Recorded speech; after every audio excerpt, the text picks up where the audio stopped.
Namaste. A warm welcome to each and every one of you. I'm Jaya Palashri from Samskara Healing. I welcome you all to the show. I hope you all are doing fine. I send you all a lot of blessing and divine love.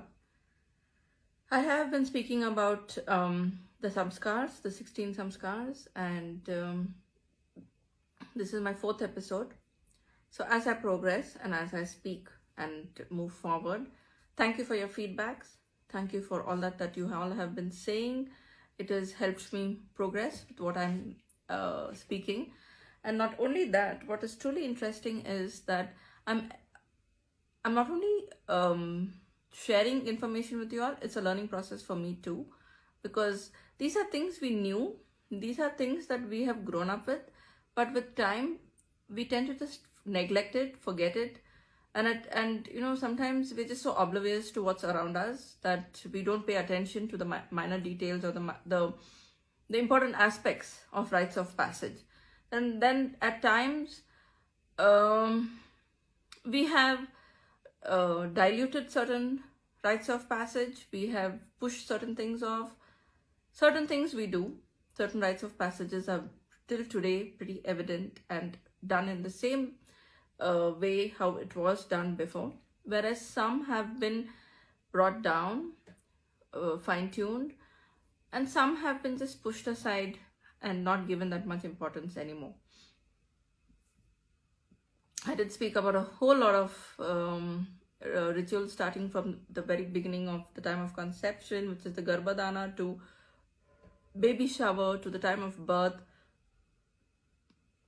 to the time of Namkaran, and then talking about the first time bringing the baby out to see the world, and then the feeding the baby, and then the tonsure of the hair.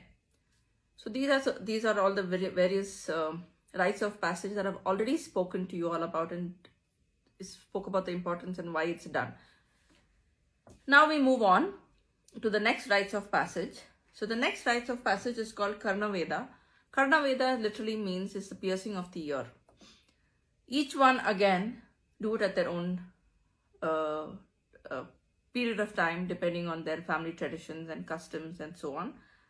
It's done anywhere between 4 weeks to a year.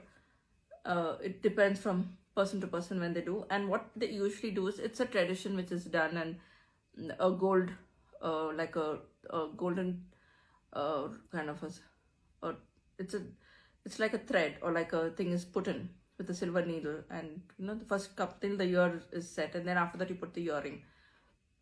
So this is also a tradition which was followed and done. Olden days, the ears were pierced both for boys and girls. With time, for boys, it's just become like a customary thing, what they call the Shastra, where they just touch the ear with it and they don't do much. Some people today also do it, and then they let the ear hole close. For girls, it's much there, but some also do it much later in life. They don't do it at that tender age. They want to wait for some time before they do it. This is also a beautiful rites of passage that is done where the family get together. There is a ceremony there, and like either the mother or the father, it could be the mama, the bua, depending on family to family. So I can't say it's only this or that because customs and traditions change. So this is the other thing that happens. And so this is the next rites of passage, which is the ear piercing, which takes place. And it's done, it starts off with, if it's for a boy, they pierce the right earlobe for first. And if it's a girl, they do the left earlobe. And so this is the Karna Veda, which is for the piercing of the ear. After this is done, the next step is Vidyaramba. Vidyaramba is nothing but, or Aksharamba. It is the start, when you first start introducing them to alphabets and learning. So it could be done anywhere between the age of 3 to 5 and so on. Some people do it in a Saraswati temple, like a Sharadamma temple. Some people do it at home. There is traditions where they keep rice, and on the rice with silver or gold, they would write the first akshars like A or or numbers or some geometrical, like a triangle or a square or anything. So each one have their own traditions. It's done in a small ritual is done. The priest is there, Vedic hymns are chanted, and the child is blessed, so that the child has it in him or her to have the intelligence and the wisdom to receive the teachings and move forward. So this is the next learning which happens, or the next rites of passage which takes place. Today's time and age, many people don't do it, but still there are people who just do a very simple thing at home or in the temple or whatever. So this is also an important part of the rites of passage, which is there in our Vedic scripts. Moving on, the next would be the Upanayana, which is called the sacred thread ceremony. And this is done by certain sects of our in our society, and this is done anywhere between the age of 8 to 15. To some people wait today until marriage and they just do it closer to the date of marriage, or just before marriage it is done.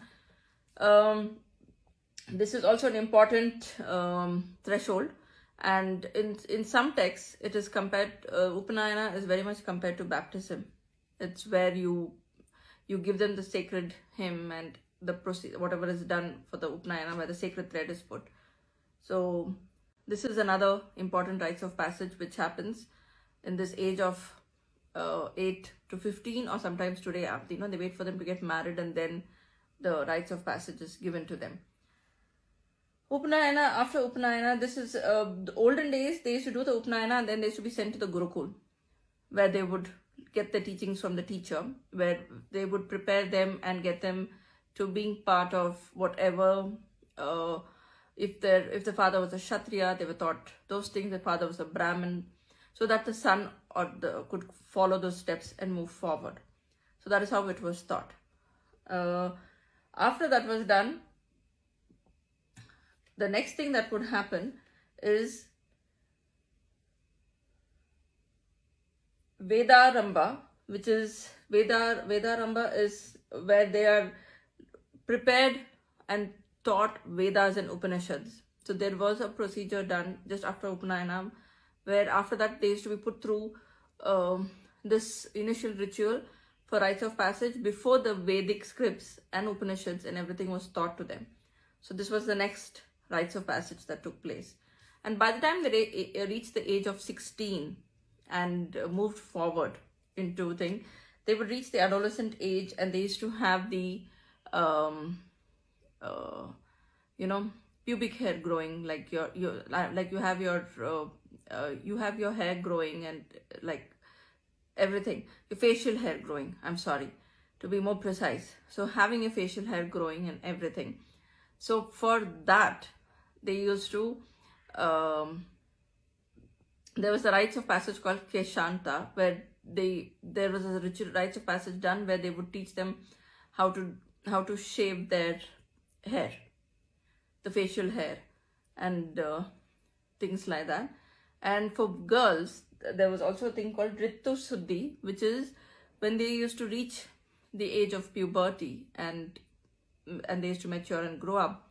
There was a rites of passage done then. So for boys, it was Upanayana and things like that, and for girls, it was Ritu Suddhi, where they used to do this of making them. I mean, there's the rites of passage when they used to grow up. It used to be like a small wedding or a celebration that was done. Wedding means it was not a wedding, but like a wedding.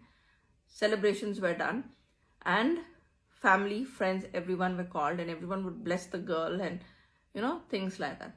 So today I've spoken about all these, and I hope it is kind of giving you all enough insight, and look forward to my tomorrow's live session, where I'm going to speak a little more about the samskars as I move ahead.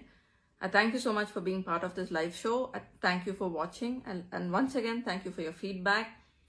Until tomorrow, take care. Sending you all lots of love and light. Thank you.